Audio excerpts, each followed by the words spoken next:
বিশ্বের বুকে বাংলাদেশকে 1 নম্বরে উঁচু করে যে সমস্ত মুআজ্জাব তাকরিমরা কোরআনের প্রতি যে 1 নম্বর হয়, এদের কোনো প্রচারণা এই সমস্ত হলুদ মিডিয়ারা করে না। করে হলো ওদেরটা, যারা ডিগবাজি দেয়, হেলিকপ্টারের সামনে দাঁড়ায়, যারা অন্যায় করে, নোংরামি ছড়ায়, এদের প্রচারণা এই দেশে আছে। এদেশে হিরো আলমের প্রচারণা আছে, তাকরিমের প্রচারণা নাই। এই জন্য এ সমস্ত অকাল কুষ্মাণ্ড যারা, যাদের না কোনো ফ্যামিলি ব্যাকগ্রাউন্ড আছে, যার দ্বীনের বুঝ আছে না, এদের দ্বারা কোনো মানুষের সমাজ সেবামূলক কাজ হয়, এদেরকে আপনারাও বয়কট করবেন, এদের কোনো জিনিস দেখবেনও না, প্রচারও করবেন না, কিচ্ছু করবেন না। যা কিছু করবেন ইসলাম যেদিকে, ওদিকের প্রচারণা হবে। ঠিক কিনা জোরে কর? তাহলে সমাজে মানুষ ভালোটা শিখবে। এ সমাজে খুন ধর্ষণ বাড়ছে কখন থেকে? যখন প্রচার হওয়া হয়ে বাড়ছে। প্রচার না হলে দেখতেও না, শিখতেও না, বাড়তেও না। যেহেতু প্রচার হয়েছে, দেখছে, শিখছে, তারপরে ঘটাইছে। আল্লাহ পাক হেফাজত করুক, বলেন আমিন। এ কারণে বন্ধুটা মুত্তাকি হওয়া চাই। আল্লাহ পাক বন্ধুকে মুত্তাকি বানাইতে বলছেন, কুনু মাস সাদিকিন। নেক কাজের বন্ধু যদি বানান, বন্ধুর কারণে বন্ধু জান্নাতে যায়। নেক কাজ ছোট হোক, তাকওয়ার সাথে কেউ যদি করে, তো ওই নেক কাজ বান্দাকে অতীতের সব গুনাহ মাফ করে, বিপদ থেকেও হেফাজত করে। সুবহানাল্লাহ। ও ভাইরা আমার, দেখেন হাদিসে ঘটনা আছে, তাফসীরে ঘটনা আছে। আসহাবে রাকিম 3 জন যুবকের একটা ঘটনা তাফসীরের কিতাবগুলোতে উল্লেখ আছে। হাদিসে রাসূল সাল্লাল্লাহু আলাইহি ওয়াসাল্লাম বর্ণনা করেছেন। 3 জন ব্যক্তি কোনো একদিন কোনো একটা জায়গা দিয়ে আসতেছে, কঠিন হয়ে গেছে, কি বলে, আকাশ মেঘাচ্ছন্ন হয়ে গেছে, ঝড় আসবে। তো ঝড় যখন শুরু হয়ে গেল, 3 জন বান্দা কোথায় পালাবে? বিশাল মরুভূমি। হঠাৎ করে বান্দা চিন্তা করলো, একটা সমুদ্রের, কি বলে, পাহাড়ের গুহার মধ্যে যাওয়া যায় কিনা। পাহাড়ের বিশাল বড় একটা গুহার মধ্যে 3 জন ঢুকে যায়। ওখানে ঢুকার পরে 3 জন যখন ভিতরে ঢুকলো, আশ্রয় গ্রহণ করলো, হঠাৎ করে বাহির থেকে তাকায় দেখে বিশাল বড় একটা পাথর এসে দরজার সামনে পড়ে গেল। অর্থাৎ পাহাড়ের মুখটা যতটুকু আছে ততটুকু পাথরের মাধ্যমে ঢেকে গেল, পায়ের বের হওয়ার কোনো সুযোগ নেই। এই 3 জন বান্দা ভিতরে আটকে পড়ে গেল। আল্লাহর বান্দা 3 জন চিন্তা করলো, কি করা যায়? রাত আছে না দিন আছে না অন্ধকার হয়ে গেছে, কিচ্ছুই তো বোঝা যায় না। পাহাড়ের মধ্যে এরকম একটা গুহার মধ্যে আমরা এই জায়গায় আটকা পড়লাম, জানি না এই গুহার থেকে, এখান থেকে উত্তরণ হওয়ার কোন পথ আছে আর কোন রাস্তা আছে। আল্লাহর 3 জন বান্দা পাহাড়ের গুহার মধ্যে বসে বসে আল্লাহর জিকির আদায় করে, আল্লাহ পাক রব্বুল আলামিনের কাছে দোয়া করে, আল্লাহ এই জায়গায় আমরা ঢুকলাম, মালিক তোমার কুদরতি ভাবে তুমি এই জায়গা থেকে আমাদেরকে হেফাজত করে দাও। আমরা পাহাড়ের মধ্যে ঢুকলাম বাঁচার জন্য, কিন্তু এমন ভাবে ঢুকলাম, এমন ভাবে রাস্তা বন্ধ হয়েছে, মরা ছাড়া কোনো উপায় নাই। আল্লাহর 3 জন বান্দা বারবার মালিককে ডাক দেয়, কিন্তু না। দরজার সামনে যা, পাহাড়ের গুহার মুখের মধ্যে যা, পাথরটাকে সরানোর চেষ্টা করে, কিন্তু না, পাথরও সরে না। এত জোরে জোরে আঘাত দেয়, কিন্তু পাথর একটা বিন্দু পর্যন্ত সরে না। আল্লাহর 3 জন বান্দা নামাজের মধ্যে দাঁড়ায় গেল, সুন্দর করে দাঁড়ায় দাঁড়ায় বলে, মালিক এই জায়গার মধ্যে, বিপদের মধ্যে তুমি ফেললা, এখান থেকে উদ্ধার করার মালিক তুমি ছাড়া আর কেউ নাই। আয় আল্লাহ, আমরা আমাদের জিন্দেগিতে অনেক অনেক গুনাহ করছি আল্লাহ, কিন্তু আমরা 3 জন একটা মাসওয়ারায় বসছি। এই যুবক 3 জন মাসওয়ারায় বসলো, বসে বসে একজন আরেকজনকে ডাক দিয়া বলো, ভাই এখান থেকে উত্তরণের পথ খোঁজা দরকার। বলো দেখি, আমার মাথায় একটা ঘটনা আসছে। এখানে আমরা 3 জন 3টা ঘটনা বর্ণনা করব, যে 3টা কাজ আমরা তাকওয়ার সঙ্গে আল্লাহকে সন্তুষ্ট করার জন্য জিন্দেগিতে করেছিলাম। কারো কাজ যদি আল্লাহর জন্য হয় আর ওই কাজটা যদি কবুল হয়, আমরা 3 জনের 3টা ঘটনা বর্ণনা করব। মালিক যেন 3টা ঘটনার কারণে আমাদের 3 জনকে নাজাত দিয়া দেয়।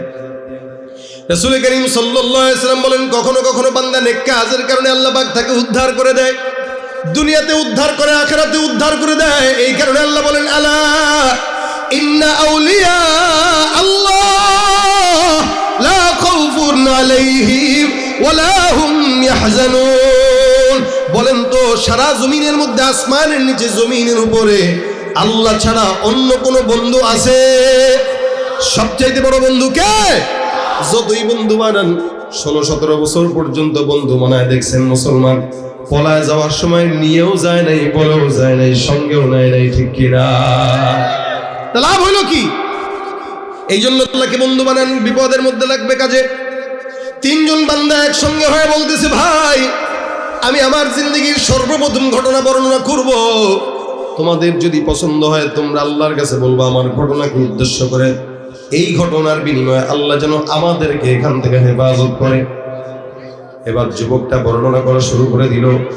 আল্লাহ পাক রব্বুল আলামিন সাক্ষী থাকো, আমি একদিন এরকম একটা অবস্থার সম্মুখীন হলাম। বলে কি অবস্থা?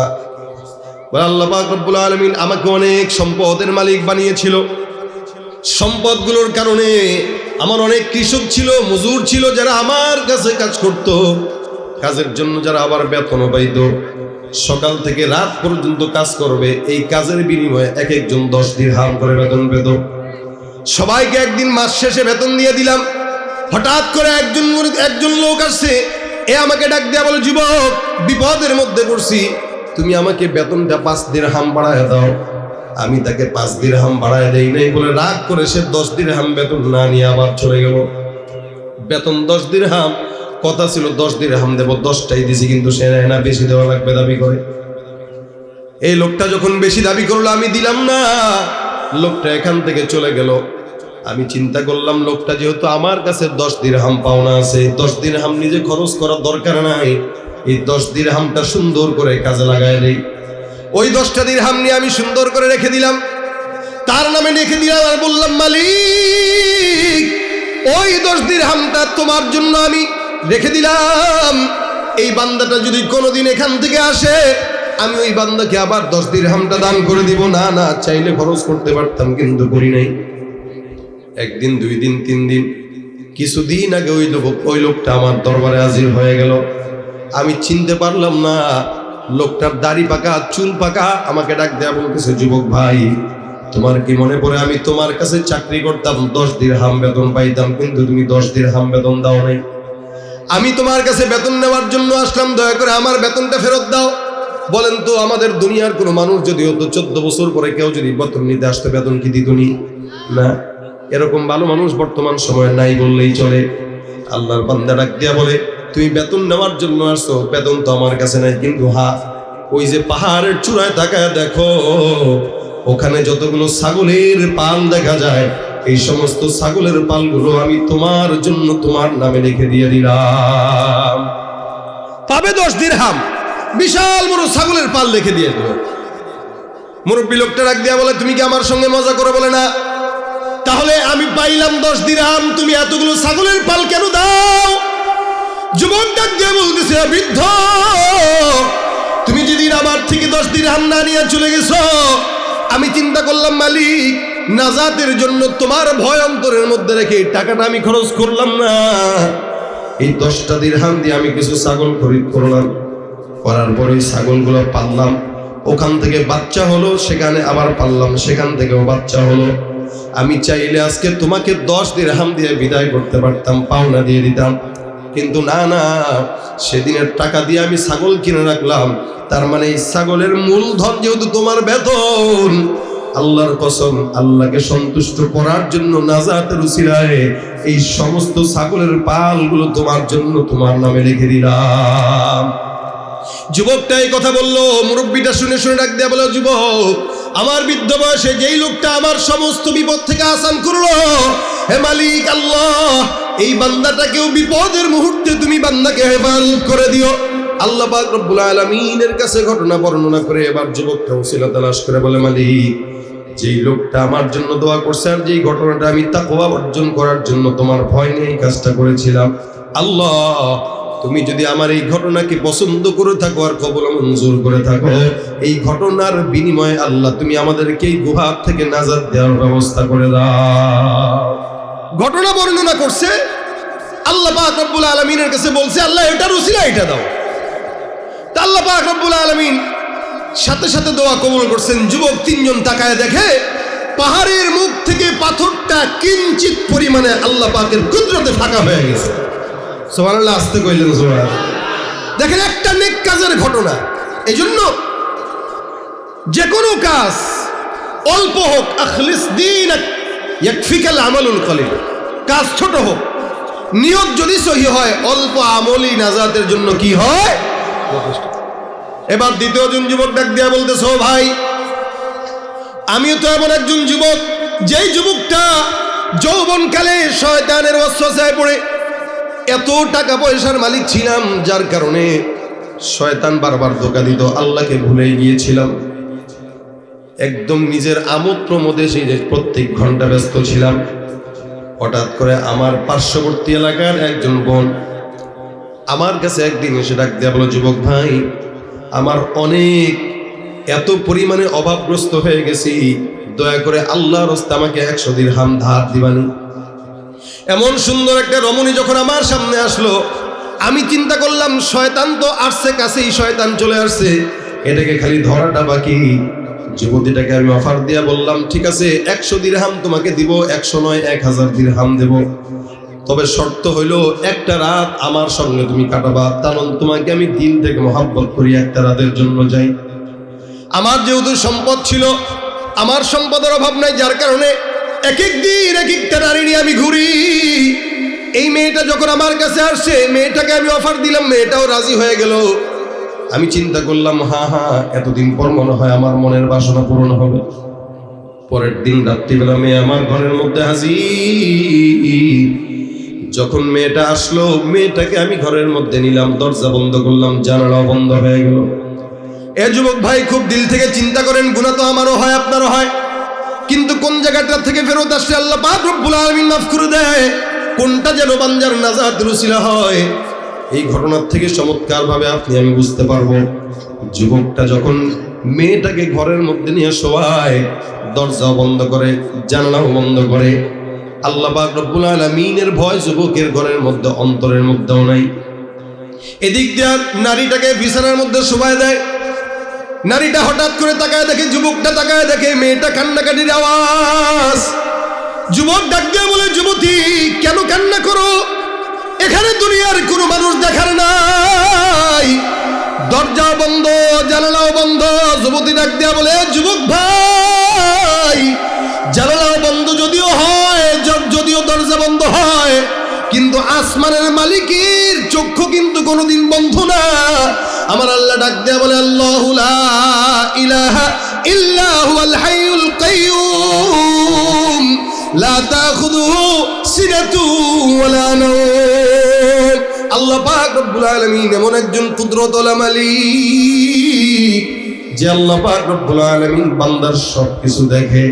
মনে রাখবেন, এলাকার মেম্বার ঘুমাইলে এলাকা চলে, এলাকার চেয়ারম্যান ঘুমাইলে এলাকা চলে, দেশের প্রধানমন্ত্রী ক্ষমতায় না থাকলেও দেশ চলে, লেকিন আল্লাহ পাক ঘুম তো দূরের কথা, তন্দ্রাচ্ছন্ন হইলে এলাকা চলে না। আমার আল্লাহ পাক ঘুমারও না, তন্দ্রাচ্ছন্ন হন না, প্রতিটা নিয়ত আল্লাহ পাক রব্বুল আলামিন বান্দার সঙ্গে আছে, যার কারণে প্রথম আসমানে এসে যে গভীর রাতে ডাক দেয়, হে যুবক, হে আমার বান্দা, এমন কোন চানেওয়ালা সুচা আমি আল্লাহ বান্দা তোমাকে দেওয়ার জন্য তৈয়ার। এমন কোন বন্ধু দেখবেন না যে এই বন্ধু আপনাকে ডেকে ডেকে দেওয়ার জন্য পাগল। আমার আল্লাহ পাক রব্বুল আলামিন বান্দাকে ডেকে ডেকে দেয়। বান্দা মায়ের পেট থেকে বান্দা বের হওয়া পর্যন্ত নয়, বরং জান্নাত কবর পর্যন্ত প্রত্যেকটা বান্দাকে রহমত আর বরকত দেওয়া লাগে। আল্লাহ পাক রব্বুল আলামিনের মতো বন্ধু আর দুনিয়াতে আর কেউ আছে নাকি? বলেন তো, জোরে বলেন, বন্ধু কে? শিশুকালে মায়ের দুধে বাঁচাও খোদা প্রাণ, মায়ের স্নেহে বেড়ে উঠি তোমার অবদান। বন্ধু হয়ে ভালোবাসা, বন্ধু হয়ে ভালোবাসা ছড়াও জগৎময়। তোমার মতো প্রিয় বন্ধু যার হৃদয়ে রয়, তার কি আর থাকতে পারে, তার কি আর থাকতে পারে চিন্তা মৃত্যুর ভয়। তোমার মতো প্রিয় বন্ধু যার হৃদয়ে রয়। বন্ধুকে জবানটা খুলে বলেন আল্লাহু আকবার। এবার আমার এই যুবকটা ডাক দিয়া বলে, তুমি কেন কান্না করো? কেউ দেখার নাই। যুবতী ডাক দিয়া বলতেছে, কেউ দেখার না থাকলে আল্লাহর চক্ষু তো বন্ধু নাই, মালিক তো আসমান থেকে দেখে। ওই যে আমি তাকায় তাকায় যেন দেখতেছি আমার আল্লাহ পাক আমার উপরে রাগান্বিত হয়ে যেতেছে। যুবক ভাই মনে রাখবা, কোন বান্দা যখন গুনাহ করে, জমিন বান্দার জন্য বদদোয়া করে, আবহাওয়া বদদোয়া করে, আসমান বদদোয়া করে, ফেরেশতারা বদদোয়া করে। এই যুবক, ইত্তাকুল্লাহ, এই কঠিন মুহূর্তটাকে তুমি অন্য কারো ভয় নয়, আল্লাহর ভয় হৃদয়ে ঢুকাও। মহিলাটা কান্না করে করে যখন এই কথাটা বলল, যুবকের অন্তরের মধ্যে আল্লাহর ভয় সৃষ্টি হয়ে গেছে। যুবকটা কাঁপতে কাঁপতে ওখান থেকে লাফ দিয়ে বিছানার থেকে বাইরে চলে যায়। আর মহিলাটাকে ডাক দিয়ে বলে, যুবতী বল, এমন একটা কথা বললা এমন একটা সময়ে, যে সময়টা আমার সম্পূর্ণ শয়তান আমার কাঁধের মধ্যে ভর করলো, কিন্তু তুমি আমার মালিকের ভয় অন্তরের মধ্যে ঢুকাই দিলা। আল্লাহর কসম, এরকম পরিস্থিতিতে আমি আমার জিন্দেগিতে কোনোদিন পড়ি নাই। আমার দিলটা বলতেছে আল্লাহ যেন আমাকে এই মুহূর্তে রাগান্বিত হয়ে জমিনটা ফাঁক করে দিবে, যেন আমি ভিতরে ঢুকে যাব। আল্লাহর কসম, তুমি আমাকে আল্লাহর ভয় শিখাই দিলা। তাকওয়া কাকে বলে শিখাইলা? যাও যাও, 1000 দিরহাম তোমার জন্য আমি হাদিয়া রাখলাম। যদিও আমি তোমাকে পাইলাম, তোমার উপরে উঠছিলাম, কিন্তু আল্লাহর ভয় অর্জন করে আমি তোমার সঙ্গে কোনো খারাপ কাজ করি নাই। এই কাজটা কেবলমাত্র শুধুমাত্র আমি আমার মাওলার মহব্বতে করছি। সুবহানাল্লাহ কয় না? এ মুসলমান, এরকম অবস্থার যুবক কি বর্তমানে আসেনি? কেউ না। আল্লাহ পাক রব্বুল আলামিনের বান্দা কতটা আল্লাহকে ভয় করলো, তাকওয়া অর্জন করলো। একটা পুরুষ নারীর দেহের উপরে উঠে যেও আবার ওখান থেকে ফেরত এসে বলতেছে, আমি আমার মাওলাকে ভয় রেখে আমি অন্তরের মধ্যে এই ভয়টা রাখার পরে আমি আর বললাম না। যুবতী